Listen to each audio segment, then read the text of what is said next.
물 필요하시면 물 드릴까요? 물 드릴까요?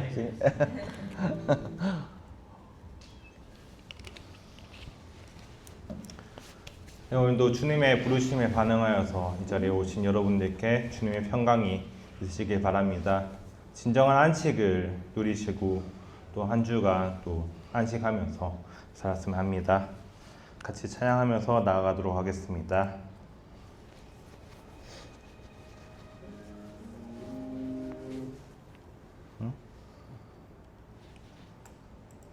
잠깐만요.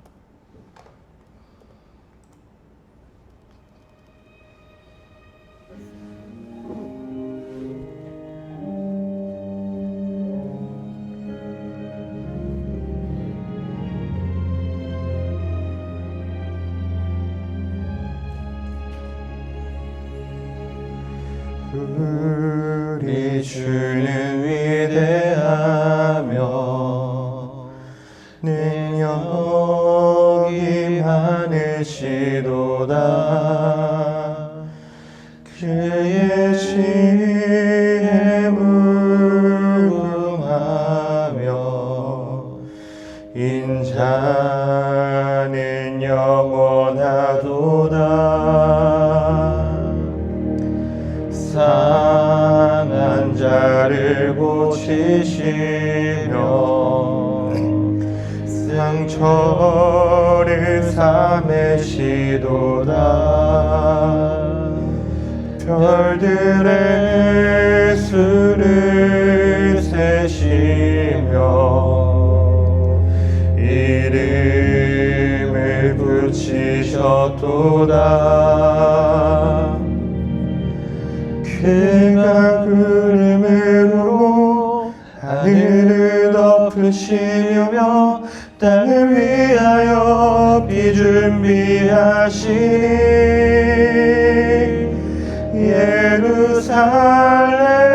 예루살렘아 여호와를 찬송할지어다. 내 하나님을 감사함으로 그 앞에 나가며 주 임재 앞에 경배해.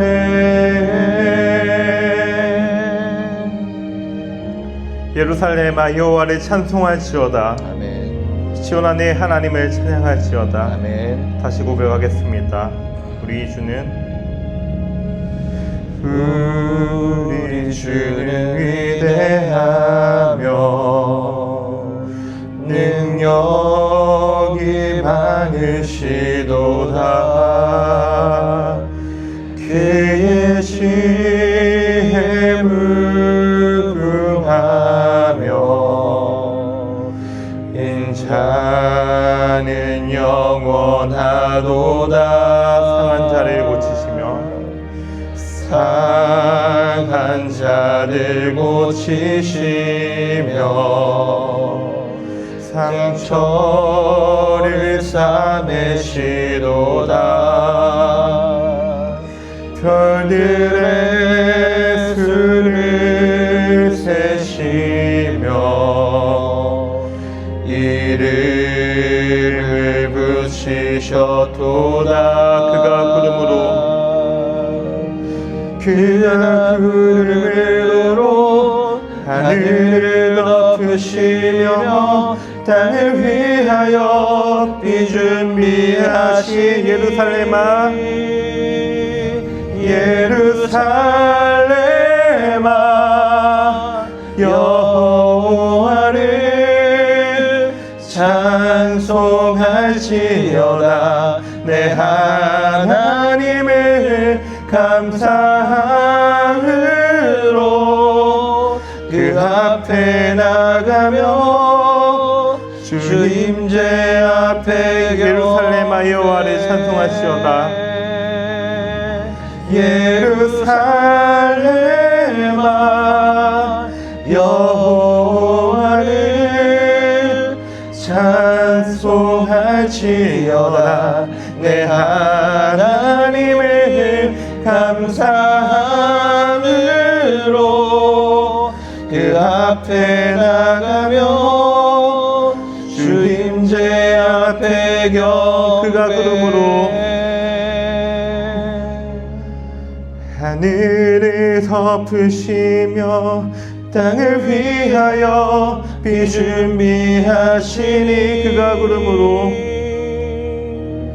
그가 구름으로 하늘을 덮으시며 땅을 위하여 비 준비하시니 예루살렘아 여호와를 예루살렘아 여호와를 찬송할지어다. 내 하나님을 감사함으로 그 앞에 나가며 주 임재. 마지막으로 고백하겠습니다. 예루살렘아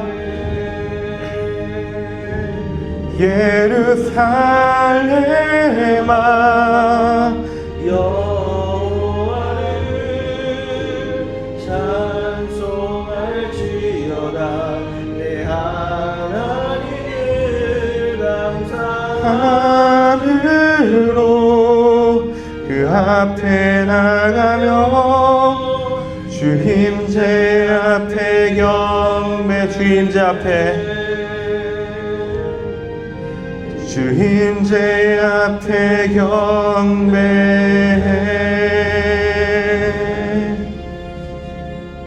주 임재 앞에 주 임재 앞에 경배.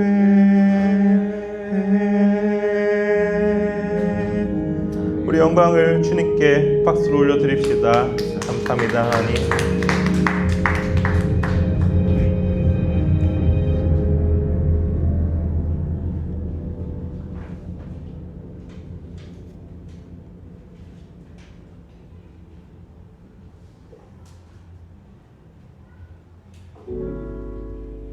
이어서 우리 주님께 전심을 다하여서 고백합시다. 앞이 보이지 않을 때도 그곳에서도 주님을 신뢰하며 그곳에서 우리의 손을 붙잡아 주시 주님께 진심으로 나아가 봅시다.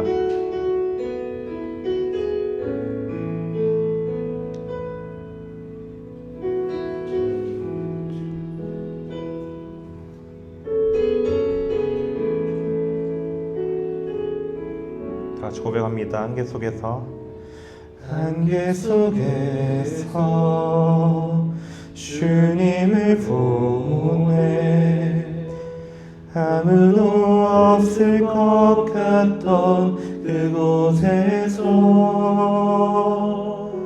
손 내미셔서 나를 붙드네 길 잃고 쓰러져 가던 그곳에서 주님 말씀하시네 내 손잡으라고 내가 곧 길이요 진리 생명이니 나 그 길을 보내 주의 위하신 곳 다른 길로 돌아서지 않으리 예수의 길 그 좁은 길 나는 건네 주 손 잡고 그 무엇도 두렵지 않네 주님 주신 약속 내게 있으니 세상의 길 그 험한 길 승리하네 성령으로 그 무엇도 바라지 않네 저 하늘에 내 소망이 있으니 이어서 고백하겠습니다. 주 말씀하시네. 말씀하시네 내 손잡으라고 내가 곧 길이요 진리요 길이요 진리 생명이니 나 그 길을 보내 주 예비하신 곳 다른 길로 돌아. 우리 전심을 다하여 고백합시다. 예수의 길 예수의 길 그 좁은 길 나는 건네 주 손잡고 그 무엇도 두렵지 않네. 주님 주신 약속 내게 있으니 세상의 길 그 험한 길 승리하네 성령으로 그 무엇도 바라지 않네. 저 하늘에 우리 목소리 높여서 다시 고백하겠습니다. 예수의 길 예수의 길 그 좁은 길 나는 건네 주 손잡고 그 무엇도 두렵지 않네. 주님 주신 약속 내게 있으니 세상에게 그 험한 길 승리하네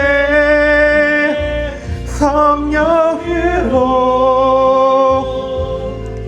그 무엇도 달하지 않네. 저 하늘에 내 소망이 있을 저 하늘에 내 소망이 있으니 저 하늘에 내 소망이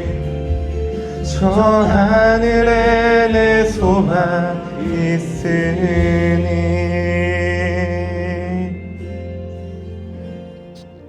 세상의 그 어떤 길이라도 주님과 함께하며 승리할 줄 믿습니다.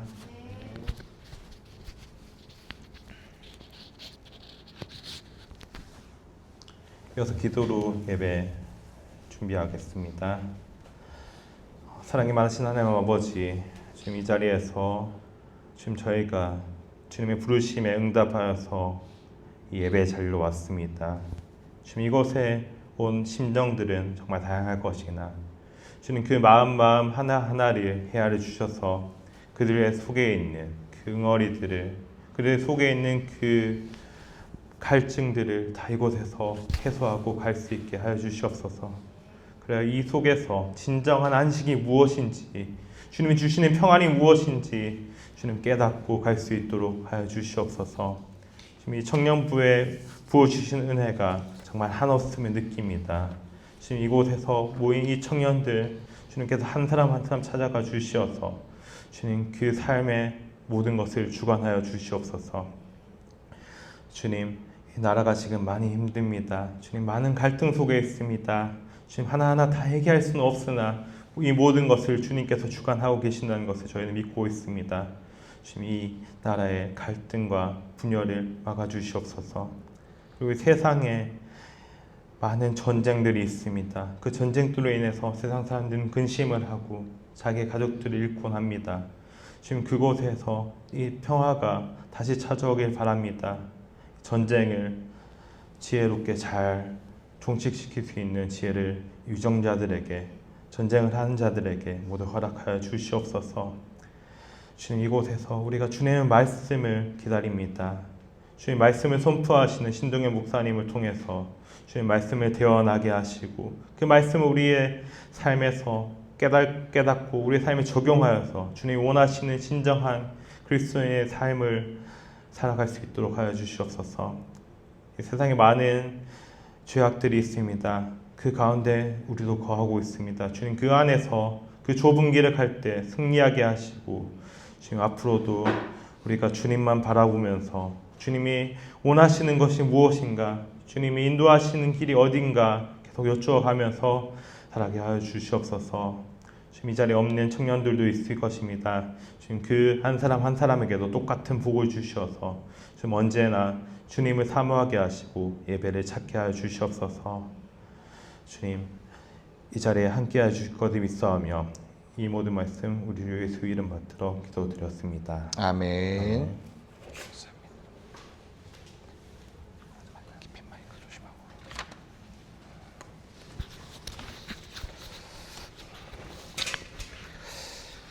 네, 오늘 말씀 함께 보겠습니다. 오늘 말씀은 사도행전 9장 말씀 함께 보겠습니다.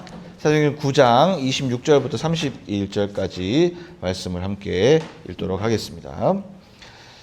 자, 26절 제가 읽고 27절 여러분 읽고 한 독씩 교독하다가 마지막 구절은 합독해서 읽겠습니다. 사울이 예루살렘에 가서 제자들을 사귀고자 하나 다 두려워하여 그가 제자됨을 믿지 아니하니. 27절 시작. 바나바가 데리고 사도들에게 가서 그가 길에서 어떻게 주를 구하는지와 주께서 그에게 말씀하신 일과 다메섹에서 그가 어떻게 예수의 이름으로 담대히 말하였는지를 전한다. 사울이 제자들과 함께 있어 예루살렘에 출입하며 시작. 또 주 예수의 이름으로 담대히 말하고 헬라파 유대인들과 함께 말하며 불론하니 그 사람들이 죽이려고 힘쓰거늘. 형제들이 알고 가이사랴로 데리고 나려가서 다소로 보내니라. 31절 시작. 그리하여 온 유대와 갈릴리와 사마리아 교회가 평안하여 든든히 서가고 주를 경외함과 성령의 위로로 진행하여 수가 더 많아지니라. 아멘. 오늘 새로 오신 분들 계셔갖고 제가 예배 소개만 잠깐 드리고 한 분 오면은 이제 끝나고 좀 드려도 되는데 오늘 좀 예배 소개를 좀 드리고 갈게요. 저희는 일단 예배가 요 시간에 항상 진행이 되고 아까 찬양인도 해주신 분은 우리 청년부를 섬겨주시는 김준현 교사 집사님이시고 우리 김동현 부장 집사님이 우리 청년부 부장으로 계십니다. 저는 아까 소개받은 대로 지도하고 있는 청년부 지도하고 있는 신동해 목사라고 하고요. 저희는 매일 이 시간에 예배를 드리는데 범수야 어서 와라.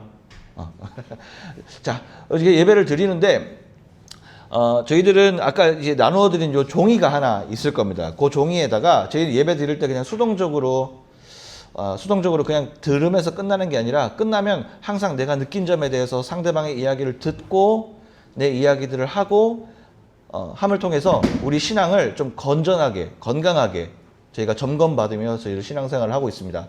그래서 자기 생각에 고립되지 않는 게 굉장히 중요하기 때문에 단순히 신앙을 자기 생각에서 머무는 게 아니라 같이 나누는 시간들이 필요하기 때문에 제가 그 유인물들을 드렸습니다. 그래서 그거 제출하는 거 아니니까 부담 가지지 마시고 끄적끄적이면서 자기 생각을 정리해서 갑자기 나눔해서 어떤 생각이 드느냐고 물어보면 힘드실 수 있으니까 작은 정리하는 용도로 쓰시면 되겠습니다.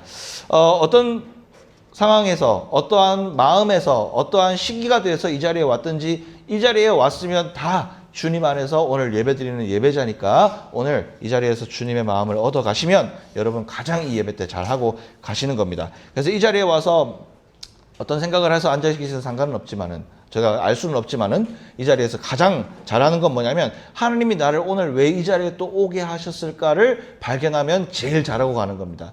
그래서 기존에 오셨던 분들이든 새로 오셨던 분들이든 간에 똑같이 하나님 은혜를 주시기 때문에 하나님 내가 오늘 여기에 이거 깨달으라고 하나님 오게 하셨구나 라는 것을 고백할 수 있다면 깨달을 수 있다면 100점짜리 예배를 여러분 드릴 수 있는 거다라고 제가 말씀을 드리겠습니다. 자, 그럼 오늘 말씀으로 좀 들어가 보겠습니다. 오늘 말씀 제목을 이렇게 해봤습니다. 예수 꼬리표.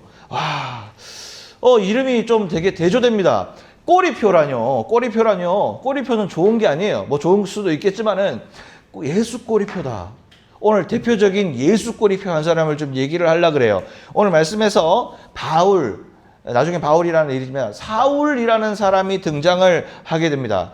자, 초반으로 우리가 조금 더 얘기 들어가서 배경을 설명을 드릴게요. 자, 사도행전은요, 예수님이 돌아가시고 난 이후에 예수님이 돌아가시고 난 이후에 예수님 하늘로 가시고 그 다음에 예수님의 제자들이 교회를 통하여서 이제 본격적으로 예수님이 눈에 보이지 않는 그 시대에서부터의 역사가 사도행전이라는 역사입니다. 오늘 우리가 읽은 말씀 사도행전 있잖아요. 사도행전. 이제 예수님이 보이시지 않고 제자들이 하나의 믿음의 공동체, 예수님 믿는 공동체를 만들어서 그 믿음의 공동체가 막 이렇게 열심히 신앙생활을 하는데 예수님이 계신 것과 똑같이 역사가 막 일어나는 거예요. 예수님이 이제 없으면 아무 일도 안 일어날 거라고 생각을 했었을 텐데 우리 요즘에도 그렇잖아요. 기도하면은 힘든 이유가 뭐예요? 예수님 눈에 안 보이니까. 하나님 눈에 안 보이니까 힘든 거죠. 저희 아이 6살인데, 저희 애가 6살인데 똑같은 얘기예요. 매일 이제 우리 가정예배 회복했거든요. 매일 가정예배 드리는데 똑같은 얘기하는 거예요. 우리랑 똑같은 얘기하는 거예요. 사람은 똑같아요. 뭔 얘기하냐? 어제 기도했는 게 이루어지지 않았어. 어제 친구 김땡땡이가 나한테 서운하게 해서 내 그 친구 사랑하게 해달라 그러는데 여전히 사랑할 마음이 생기지 않았어. 그 친구랑 사이좋게 지내게 해주세요 했는데 오늘도 그 친구에게 핀잔 맞았어. 이루어지지 않았어. 뭡니까? 애들도 그렇고 우리도 그렇고 사람이 어떤 힘듦에 빠지는 겁니까? 예수님 안 보인다는 거예요. 안 보이니까 신앙생활 못하겠고 힘들고 지치는 거예요. 여러분, 예수님이 진짜 이 땅에 살아 계셔갖고 우리의 눈에 보여갖고 예수님이 와서 설교하면 좀 다르겠죠. 어쨌든 예수님이 없어진 시대에 불안해하는 성도들에게 모든 게 끝이라고 생각을 했고 사단도 그렇고 예수님을 죽였던 그 정치 세력들도 예수가 끝나면 이제 끝이라고 생각을 했습니다. 그런데 웃긴 건 뭐냐면 오늘 말씀 제목처럼 예수 꼬리표 달린 사람들이 작은 예수가 되어 그 모든 어려운 이 시대 가운데 아까 집사님 기도하셨지만 그 당시 어려웠던 그 시대 가운데 작은 예수님이 되어서 사람들을 치유하고 위로하고 사람들을 격려하고 사람들을 보듬고 해서 그 어려운 시대를 막 이겨나가는 거예요. 와, 이게 어마어마한 역사가 되는 거죠. 그래서 기독교라는 종교 범위 안에 있는 기독교는 그때부터 시작이 되었다라고 얘기를 합니다. 그래서 그 시작점이 어디였냐? 처음 교회라고 해서 초대 교회라고 얘기를 합니다. 제일 처음 생긴 교회예요. 자, 초대교회가 생겼습니다. 성경의 표현으로 하면 초대교회는 어떤 모습이었냐? 뭐 요즘에는 부끄럽지만 교회가 세상에 지탄을 받고 이런 잘못들이 많지만 그 당시에는 교회가 어떤 모습이었냐면 서로 물건을 자기 것이라 하는 이가 없고 물론 시기 질투의 사건은 좀 있었지만 어쨌든 그런 부분들을 굉장히 순수한 마음들로 서로를 용납하는 공동체였어요. 그러다 보니까 부흥성장했어요. 3,000명, 5,000명 전도가 되고 요즘도 3,000명, 5,000명 교회하면 대구에서 참 눈에 띄는 교회 아닙니까? 근데 그 당시에 3,000명, 5,000명 전도가 되어서 그 도시가 소동했다라고 얘기할 정도니까 교회가 막 부흥성장하고 있는 겁니다. 그래서 부흥성장을 하니 이 제자 12명이서 다 감당이 안 되는 거예요. 예수님의 제자 12명이 다 그 몇천 명을 감당이 안 되는 거예요. 맨날 하는 게 예를 들면 이런 거예요. 그분들을 뭐라 그럴까요? 뭐 목사님이 할까요? 제자들을 목사님이라 부를게요. 12명의 목사님이 한 8,000명 목회하는데 목사님 오늘 우리 집에 가스 안 나오니까 가스 좀 봐주세요. 목사님 우리 집에 뭐 누가 밥을 못 먹어서 그런데 와서 기도 좀 해주세요. 8,000명이 전화 한 번씩 하면 몇 번씩 전화할까요? 몇백 번씩 전화하니까 제자들이 완전 안 되는 거예요. 사람이니까 안 되는 거예요. 그래서 사람을 더 뽑았습니다. 7명의 집사들을 다시 뽑아서 관리해라. 교회를 관리해라 해서 7명의 집사를 뽑았습니다. 그런데 그래서 그렇게 성장하는가 싶더니 아직 예수님을 죽였던 그 유대의 세력들 지금 우리 약간 이스라엘 전쟁 우리 보죠? 네타냐후 총리 보면 여기 머리 키파 쓰고 이렇게 그 통곡의 벽 가서 기도하고 그러잖아요. 그 사람들, 유대 종교 사람들이 아직까지 남아 있었던 거예요. 예수님을 죽였던 그 사람들이. 그러니까 그 사람들이 자꾸 부흥성장하는 초대교회를 보니까 좋아요, 안 좋아요? 당연히 싫죠. 우리가 예수를 죽였다는 오명을 오대로 갖고 있는데 그 예수의 제자들이 교회를 세워서 막 부흥성장하니까 힘든 거예요, 마음이. 그래서 어떻게 하냐? 7 집사 중에 한 사람이었던 스데반을 잡으러 갑니다. 모르겠습니다. 성경에 스데반이 가장 집사 중에 뛰어났다 이런 얘기를 하고 있지는 않지만 많은 영향력을 주고 있었던 사람인 건 확실한 것 같아요. 예, 영어 이름을 스테판 이러는데 어쨌든 스데반이라는 이 집사님이 설교를 하고 있는데 찾아가서 막 얘기를 합니다. 예수는 정치범으로 죽었다. 신성모독으로 죽었다. 근데 그 사람을 옹호하는 당신은 똑같이 죽어야 된다 그래서 스데반 집사님을 막 이렇게 신문합니다.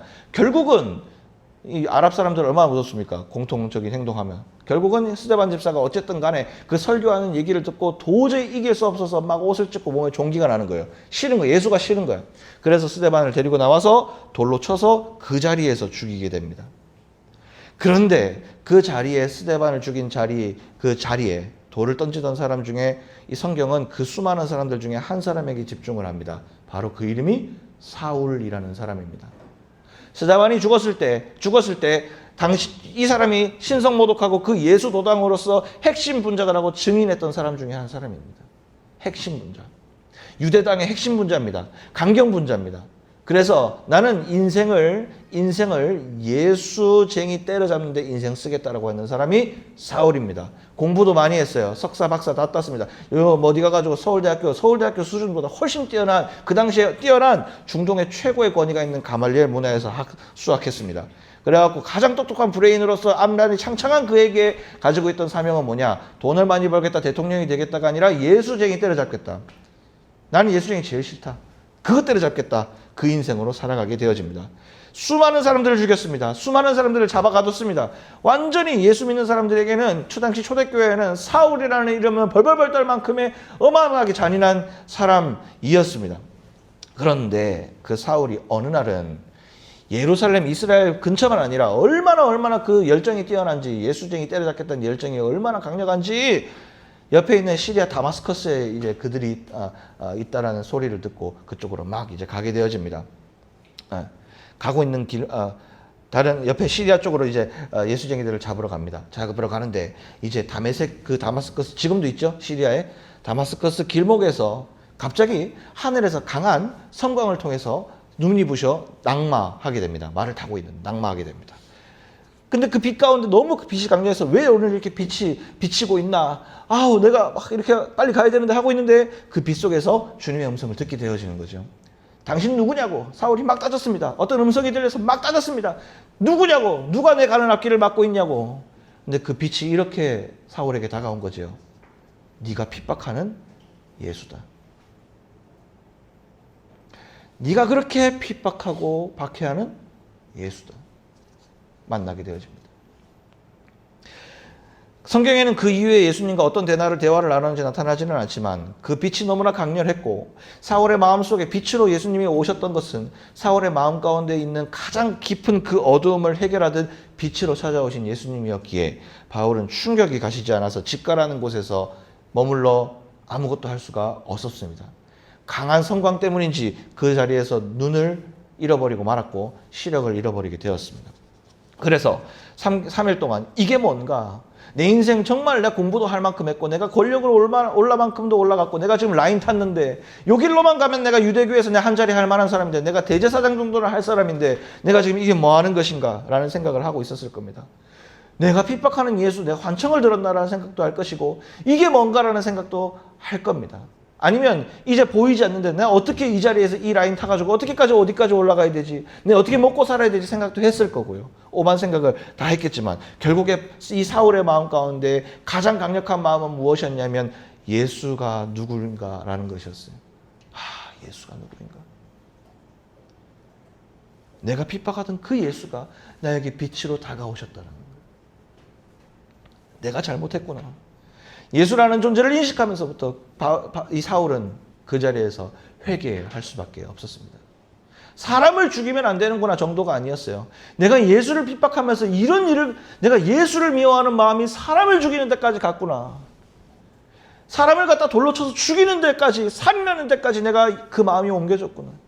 예수를 단순히 미워하는 마음이었는데, 정치적인 마음이었는데, 그것이 아니라 그것으로 말미암아서 예수 따른 내 삶이 사람을 죽이는 데까지 내가 가는구나. 내가 살인자구나. 어마어마한 회개가 나오기 시작하는 겁니다. 예수님을 만난 거죠. 예수님이 눈에 안 보인다고 못 만납니까? 이렇게 만나는 겁니다. 우리의 삶에도 보십시오. 예수님 눈에 안 보인다고 안 만납니까? 그렇지 않습니다. 우리의 삶에 죄가 느껴지고 내가 죄인임이 깨달아지고 나 이렇게 살면 안 되겠다라는 결단이 들어지고 예배 때마다 우리가 왜 여기 와서 주일마다 왜 예배 와야 됩니까? 이거 깨달아야 되기 때문에 그런 겁니다. 예수님이 빛으로, 말씀의 빛으로 우리에게 예배 가운데 찾아오시기 때문입니다. 할렐루야. 네, 오시기 때문입니다. 자, 그랬는데 오늘 하고 싶은 얘기는 이게 아니라 이 이유예요. 자, 예수님 만나서 이제 선하게 하려고 이제 살기 위해서 마음을 고쳐 먹었습니다. 독한 사울입니다. 그렇게 독한 사람입니다. 근데 이 사람이 예수를 믿기로 하니까 이 도끼가 예수 믿는 데 들어가니까 얘가 소위 말해서 미친 거예요. 어떻게 되냐? 그날 유대교 회당에 들어가가지고 이 사울이 좀 배웠으니까 가서 그 당시에는 이제 목사들만 설교하는데 어쨌든 그 당시에는 이렇게 랍비들이 돌아가면서 뭐 설교를 했으니까 사울이 그날 설교하는 날이었나 봐요. 올라가서 딱 올라갔는데 유대교 강론을 해야 되는데 올라가더니 갑자기 하는 말이 예수님은 사랑입니다. 이렇게 하는 거야, 갑자기. 깜짝 놀란 거죠, 유대교 사람들이. 제일 독한 녀석이었어요, 제일 독한 녀석. 예수하면 제일 싫다는 놈이었어요. 그런데 걔가 어느 날 갑자기 주일날 딱 예배당에 올라가다 샤반 예배 때 올라가 하는 말이 주님은 사랑합니다. 이렇게 하는 거라. 이거 막 갑자기 디비지는 거지, 완전히. 사람들이. 자가 와적하노 하는 거지. 제가 미쳤다. 저 드디어 미쳤구나, 저게. 이렇게 되는 거지. 근데 바울이나 다르기나 바울이 이제 눈이 돌아본 거예요. 우리 은혜 경험하신 분들은 다 아시겠지만 예수 믿으면은 이 참 두려움이 사라집니다. 우리가 주님 앞에 우리 옛날에 요한 1서 나눌 때 사랑 안에 두려움이 없고 라는 단어를 우리 문장을 그때 봤었는데 예수님이 주의 사랑으로 확 안아버리니까 이 살인자 바울이 마음이 완전히 바뀌어버리니까 두려움이 없어지는 거예요. 그래가 유대교에서 당연히 나는 이제 손 뗍니다 하고 유대교에서 쫓겨나게 되는데 쫓겨나는 것으로 끝내겠습니까? 어떻게 공부시켜놨는데 유대인 교육, 요즘도 유대인 교육하면 세상에서 제일 똑똑한 교육인데 거기에서도 수석 1등 했던 사람인데 이래 공부 다 시켜나가 똑똑하게 만들어놨는데 저거 예수당 들어가갖고 예수당 위에서 일하면 어떻게 됩니까? 우리 위험하잖아요. 그래 어떻게 해요? 죽여야지. 배신자는 죽음입니다. 그래갖고 이제 막 이렇게 하는데 그랬기나 말기나 사울은 이제 혼자 이렇게 신앙생활 하게 하니까 예수 공동체에 들어가서 같이 예배 드리고 싶다. 혼자서는 이게 뭐 초신자니까 오늘 처음 교회 왔는데 어떻게 뭐 되겠습니까? 그래서 막 여기 교회 있다 카더라 저 교회 있다 카더라 했는데 얼마나 그동안 못된 짓을 많이 했는지 얘가 가는 곳곳마다 교회들이 전부 다 도망가는 거예요. 성도들이. 그 당시 예수 믿는 성도들이 얘만 떴다 그러면 도망가는 거예요. 우리 죽이는 아니까요.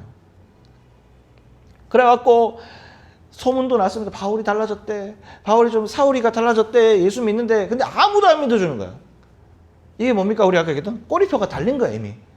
예수님 믿는 사람은 죽인다 꼬리표가 달리는 거야. 살인자 꼬리표가 달려가 영 갱생도 안 되는 녀석. 안 되는 거야. 예배도 들어오지 말라는 거야. 근데 아주 무섭기는 무섭겠어요. 그죠? 당연하죠. 사람을 죽이는데. 그러니까 사울이 달라졌다고 이렇게 막 소문이 나도 갈 데가 없는 거예요. 사울이 얼마나 외로웠을까? 자꾸 이렇게 행동하는데. 얼마나 외로웠을까? 우리의 삶에도요. 본의든 타의든 간에요. 우리도 사울처럼요. 사울은 살인이라는 죄가 드러났을 뿐이지 우리도 죄 어마어마하게 많지 않습니까? 교회 오면 죄인이라는 얘기 듣기 싫어한다. 맞습니다. 죄인이라는 거 듣는 건 누가 좋아합니까? 하지만 사실입니다. 우리는 죄인입니다. 우리 죄인이에요. 우리는 아무리 선하게 살려고 해도 실수하고요. 성경의 표현으로는 어떻게 얘기합니까? 우리 인생을 두고 민망하다. 쉽게 얘기해서 우리의 삶, 사람이 사람을 보는 눈이 아니라 하나님의 눈으로 우리를 싹 다 발가벗겨 놓으니까 그 마음이 민망할 정도다라고 성경은 얘기하는 거예요.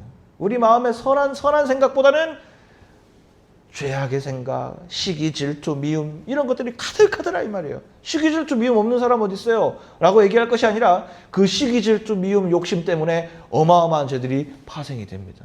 우리가 다 그걸 가지고 있는 잠재적 죄인들입니다. 다. 그런데 그러다 보니까 우리는 죄악도 저지르게 되고 실수하게 되고 인생에 실수 다 있잖아요. 그죠?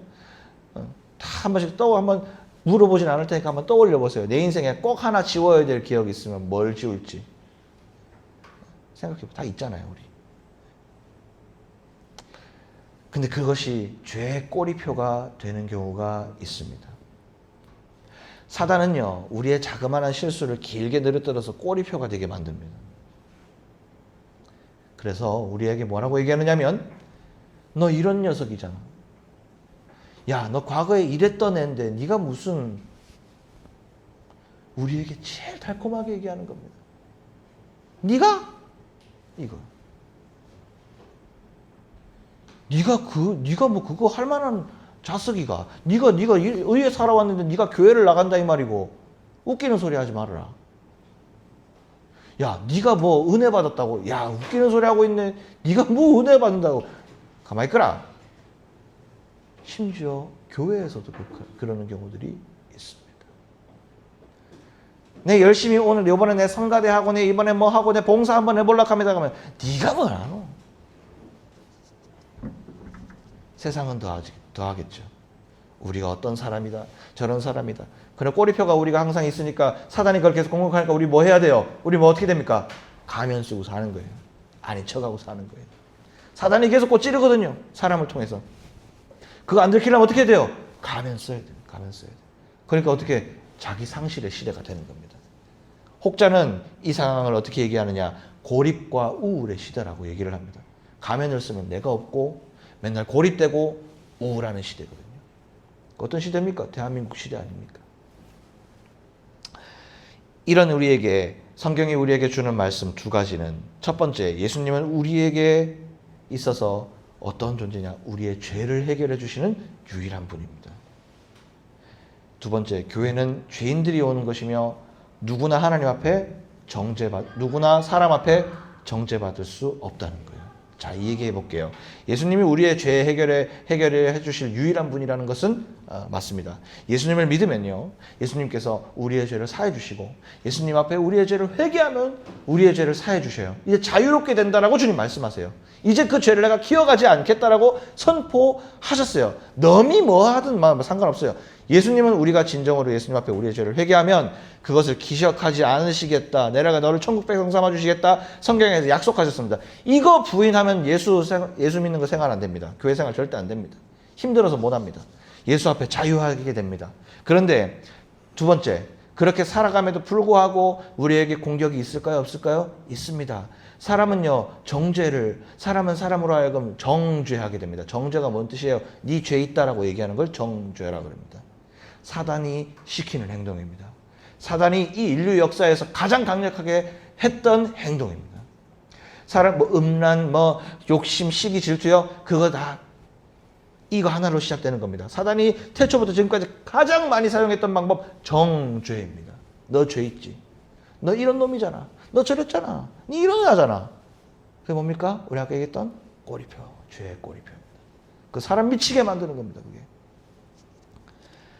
어쨌든 그렇게 고립된 사울은요, 예수님을 강하게 만났음에도 불구하고 믿음이 생겼음에도 불구하고 그 과거의 선입견으로 인해서, 선입견이라 하면 안 되죠. 과거의 죄악으로 인해서 아무런 공동체도 함께 할 수가 없었습니다. 물론 우리가 죄를 지은 것에 대해서 반드시 하나님은 그 죄값을 치르게 하십니다. 하지만 그 죄값을 치르게 하지만은 그 죄를 용서해 주시는 분도 하나님이십니다. 여러분 어떻게 할까요? 사울 어떻게 할까요? 그대로 두는 게 나을까요? 아니면은 새롭게 공동체를 만나게 해주는 것이 좋을까요? 마음속으로 한번 생각해 보세요. 이따가 우리 나눔할 때는 한번 물어볼게요. 사울이 이 상태잖아요. 요즘 우리의 시각으로 돌아왔을 때 교회에 들어가는 게 나을까요? 아니면 용서하고 교회에 같이 해주는 게 좋을까요? 우리 지난번에 뉴스 떴는데 달서구 저기 장기동에 보니까는 배관 타고 올라가가 사람 찍있다 하대요. 그런 사람들 생각해 봅시다. 뭐 그런 사람 비교는 안 되겠지만 그런 사람들 뭐 이렇게 형량 적게 나오면 우리 막 난리 나는데 사울의 케이스는 어떨까요? 예수 믿는 사람 죽이던 사람들인데 회심을 완벽하게 했어. 받아줄까요 말까요? 하는 사람은 물어볼까? 범수 너 같으면 받아줄래 안 받아줄래? 안 받아줍니까? 예, 맞습니다. 당연하죠. 살인자인데요. 그거 눈만 봐도 성도들 얼마나 두려워할 낀데. 현주쌤 어떨 것 같아요? 저한테 안 받아줘요? 되게 당황하시네요. 그죠? 좋습니다. 근데 요 일이 어떻게 해결되는지 한번 들어보세요.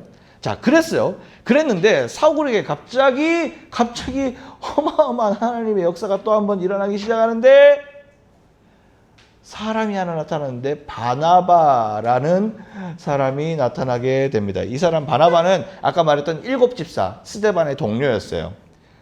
엄청 교회에서 칭찬받는 사람인데 이 사람 주특기가 뭐냐면 이 사람 최고 장기가 뭐냐면 이거예요. 마음이 소프트 카스테라야. 보들보들한 사람이에요. 이 사람은 신뢰 1등, 어디 가면 사람들에게 가장 사람들이 못한 소리 해도 허허 그래 이런 사람이에요.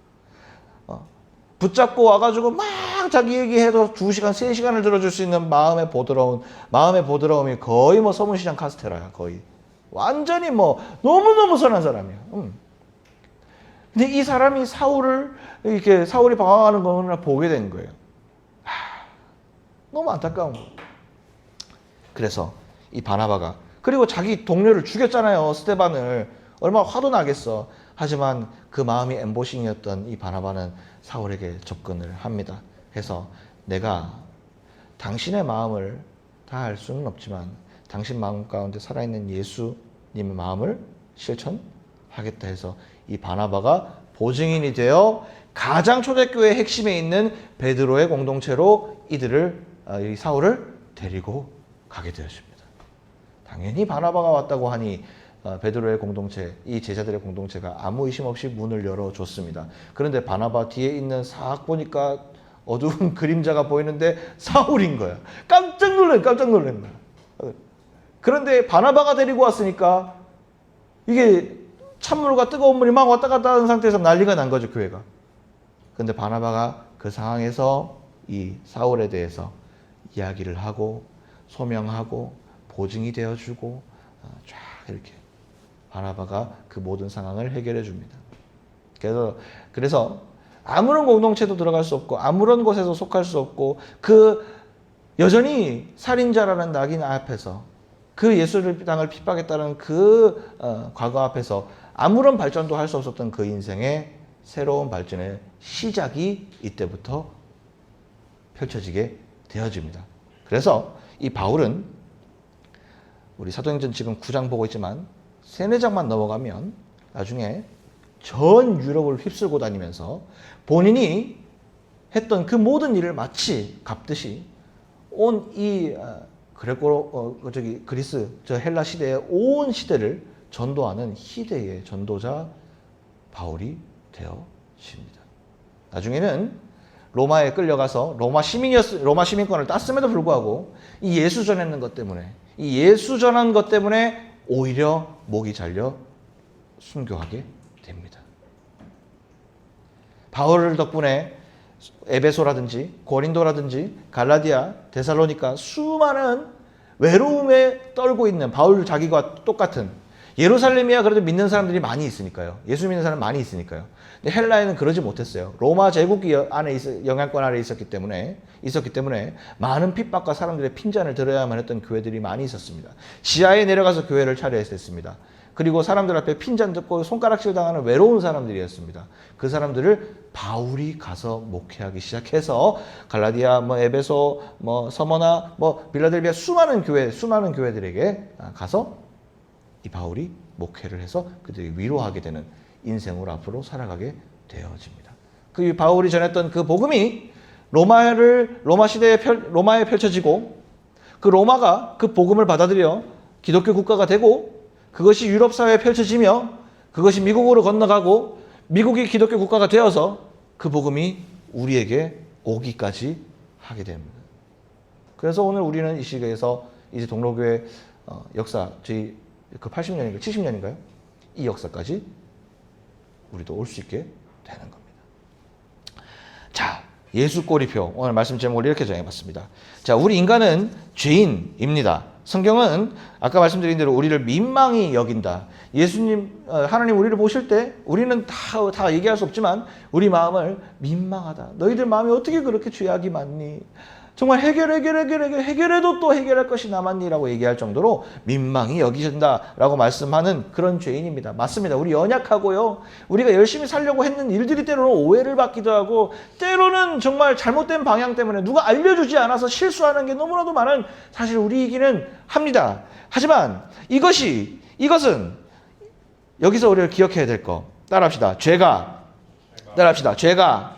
인간에게는 흠이지만 하나님에게는 우리를 끌어안으셔야 할 이유다.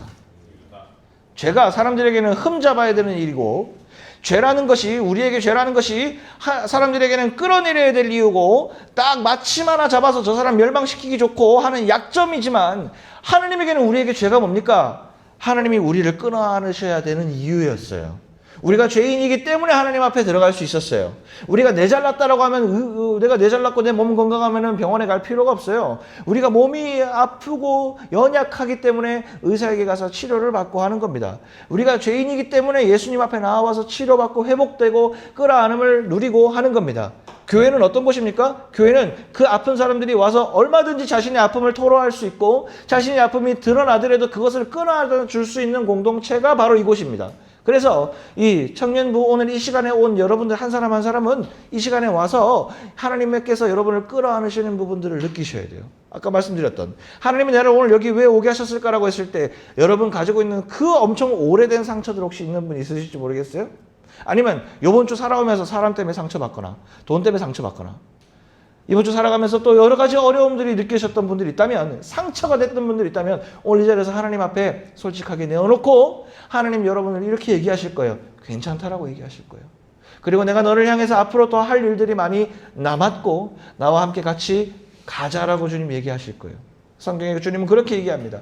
어여쁜 자여 나와 함께 가자라고 주님 얘기하실 거예요. 세상에서 못났다 네가 못났다라고 할지라도 하나님께서는 가장 소중한 존재고, 하나님께서는 가장 잃어버리면 안 되는 존재로서 여러분을 함께하고 계신다는 것 오늘 믿고 하나님께 다시 한번, 오늘 무너진 마음 다시 한번 세워보자고요. 무너진 내 자아를 다시 한번 세우고 당당하게 15도 깔고 다녔던 인생에서 15도 올려가는 인생으로, 올려서 쳐다보는 인생으로 살아가면 가는 저와 여러분들 됐으면 좋겠습니다. 우리 잠깐 기도할까요? 네. 반주 좀 해주실까요? 오늘 하나님이 여러분에게 주시는 말씀, 이 예수 꼬리표. 우린 예수님을 믿기로, 혹은 아직 아무것도 잘 모르는 상태에서 이 자리에 와서 이 말씀 가운데 거하고 있는, 듣고 있는 이 시간 가운데서, 네, 반주 주시면 가운데에서 오늘 예수님의 마음을 이 시간 가운데 우리가 알기를 원합니다.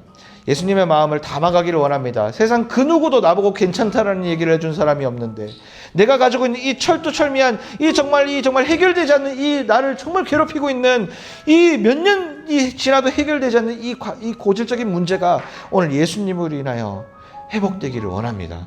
그리고 오늘로 인하여 죄의 꼬리표를 끊고 예수님의 꼬리표를 닮아 세상 사람들에게 우리가 살아가는 삶에서 축복된 인생을 살아가고, 이제는 아파서 매일 우는 인생이 아니라 아픈 사람에게 눈물을 닦아줄 수 있는 인생으로, 슬퍼하는 이들에게 찾아가는 인생으로 살아가는 우리가 되게 해달라고, 그리고 마음에 아픈 것들이 있다면 오늘 하나님 앞에 내어놓으시고 하나님 도와달라고, 하나님 나를 도와주세요, 하나님 나를 붙들어 달라고, 하나님 나를 도와달라고, 하나님 내 마음을 좀 치유해 주셨으면 좋겠다고, 하나님 내 마음을 치유해달라고 이 시간 하나님 앞에 강력하게 우리의 마음을 두고 잠깐 기도하겠습니다. 사랑의 하나님, 이 시간 가운데 하나님 앞에 기도합니다. 우리의 모든 마음들 우리의 마음 하나하나 하나님께서 다 지켜보고 계시고, 우리의 마음에 아픈 것들도 다 알고 계시는 주님, 결국은 우리로 하여금 하나님 앞에 기도하기를 원하시고 우리로 하여금 하나님 앞에 찾아오기를 원하시는 주님, 오늘 이 자리에 찾아왔습니다. 예배 가운데 기도하고 있습니다. 아버지 하나님, 주님, 우리가 이러저런 연약함 때문에 하나님을 아버지 신뢰하지 못했고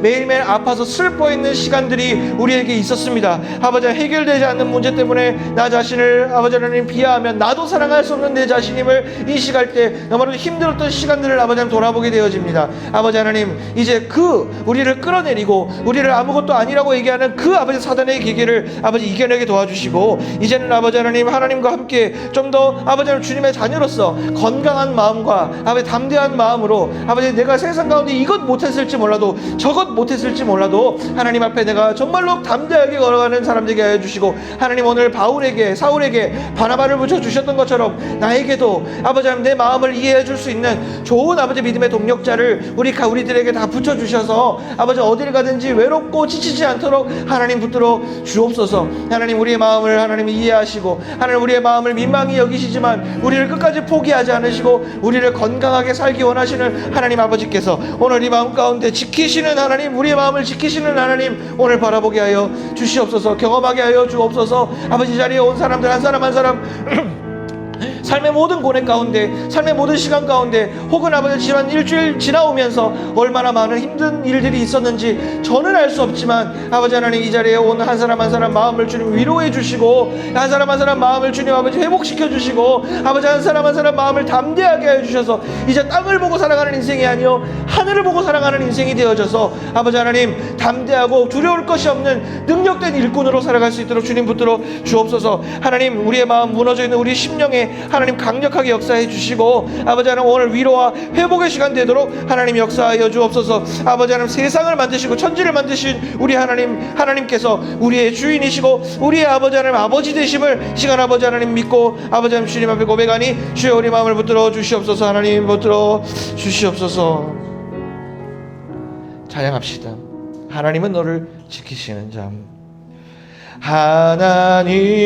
하나님은 너를 지키시는 자, 너의 우편에 그늘 되시니 낮의 해와 밤의 달도 너를 해치 못하리, 너를 해치 못하리. 하나님은 너를 지키시는 자, 하나님은 너를 너희들의 환난을 면케하시니 너의 환난을 면케. 하나님 말씀이신 거예요. 그가 너를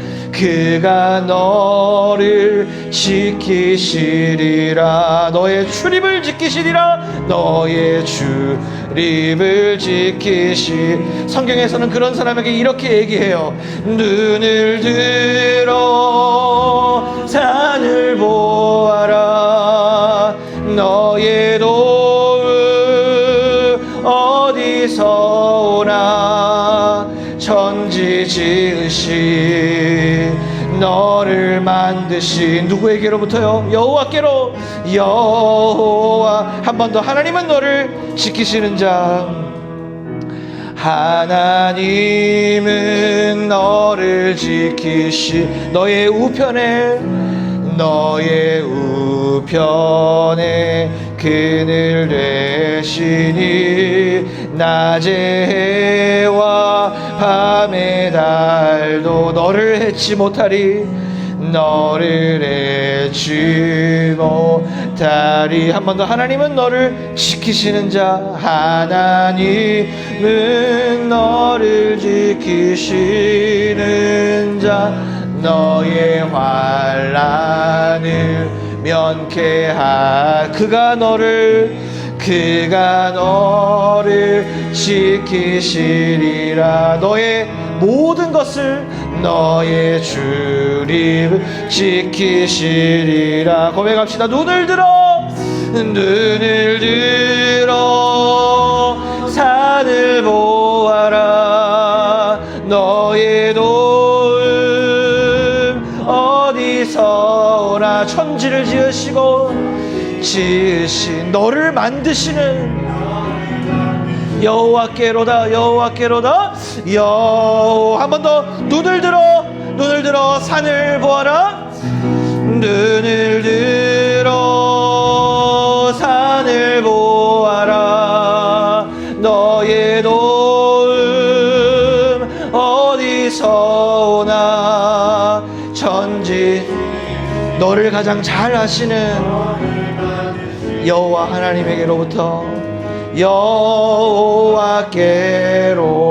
여호와께로다. 네, 기도합시다. 사랑의 하나님, 이 시간 가운데 우리에게 허락해 주신 하나님, 이 시간을 허락해 주신 하나님, 오늘 우리가 이 찬양의 가사처럼 눈을 들어 산을 볼 때 내 도움이 어디서 올까? 나의 정말 이 마음을 누가 알아주나? 라고 했을 때 성경이 얘기한 것처럼 이 세상을 지으시고 너를 가장 잘 아시는 여호와 하나님이신 줄 오늘 시간 경험케 하여 주옵소서. 하나님, 세상은 우리로 하여금 자꾸 뭘 하지 못하게 만들고 나아가지 못하게 만들고 뭘 하도 자꾸 상처 만들게 만들고 내가 어쨌든 주님 앞으로 나아가지 못하게 만드는, 건강한 삶으로 나아가지 못하게 만드는 그 사단의 죄의 꼬리표, 하나님 오늘로 끊어지게 하여 주시옵소서. 어디 가든지 항상 외로운 싸움을 하여야 하고 항상 어디 가든지 외로움의 싸움을 하여야 될 이 대한민국, 이 우리 살고 있는 우리 크리스찬들에게 한 사람 한 사람 아버지 그 마음의 상처를 치유해 주시고 회복시켜 주시옵소서. 특별히 아버지 열심히 살고자 하나 마치 사울과 같이 바나바라는 존재가 있지 않아서 여전히 외로움을 싸움을 하고 있는 우리 지체들이 있다면은 하나님 믿음의 동력자도 붙여주시고 믿음의 아버지 하나님 같이 걸어갈 만한 정말 좋은 동력자들을 붙여주셔서 이 모든 발걸음이 외롭지 않도록 주님 붙들어 주시옵소서. 지금은 우리가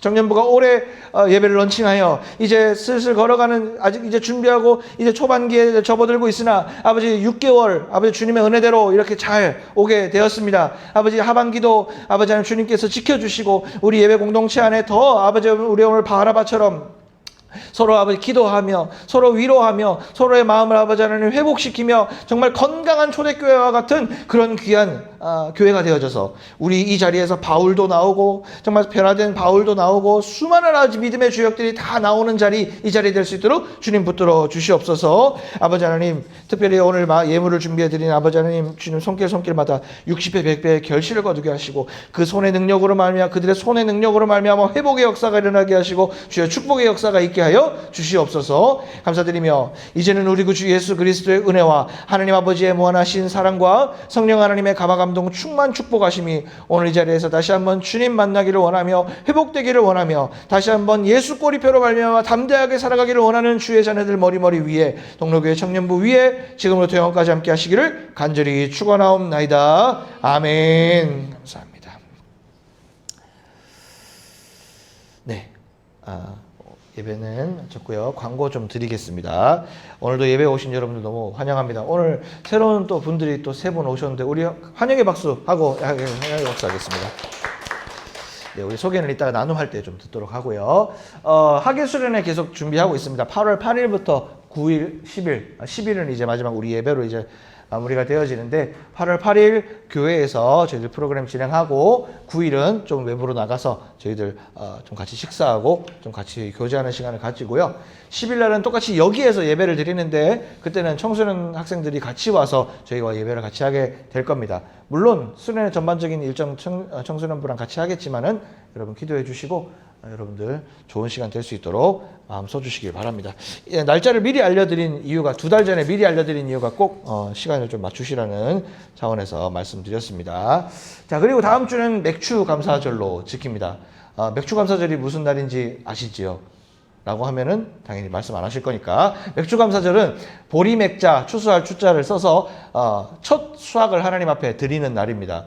이제 조금 일찍 저희들이 좀 수학이라면 뭔지 가을 돼서 해야 될 것 같고 이런 느낌이지만 저희들 성경에는 성경의력으로는 조금 저희들 동양의 이력이랑은 좀 다르기 때문에 저희들이 추수감사절을 7월 달에 하고 추수감사절을 나중에 이제 9월달, 10월달, 요즘에 11월달쯤 넘어가더라고요. 그렇게 저희들이 하게 되어집니다. 그래서 맥주감사절은 이렇게 생각하면 조금 더 의미부여가 되는 게 우리가 오늘 요번 주로 이제 반년이 끝나갑니다.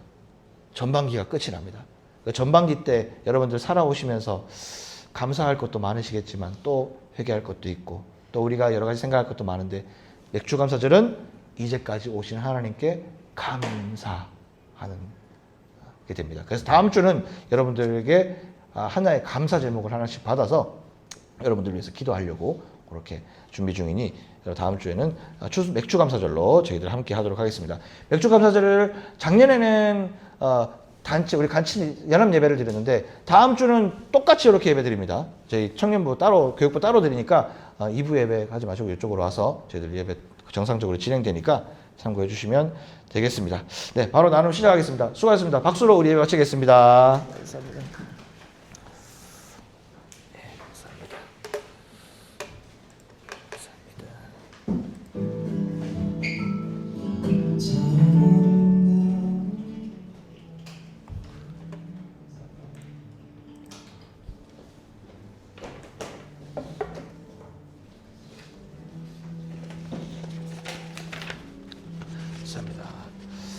네. 오늘은 제가 서서 해야 되겠습니다. 자, 좋습니다. 자, 나는 바로 시작하도록 할게요. 부장님 오셔야 되니까 저희 오늘 여기서 진행을 좀 하겠습니다. 네. 자, 오늘 사도행전 9장 말씀 함께 나눴습니다. 그 전에 오늘 오신 분들 우리 조금 잠시만요.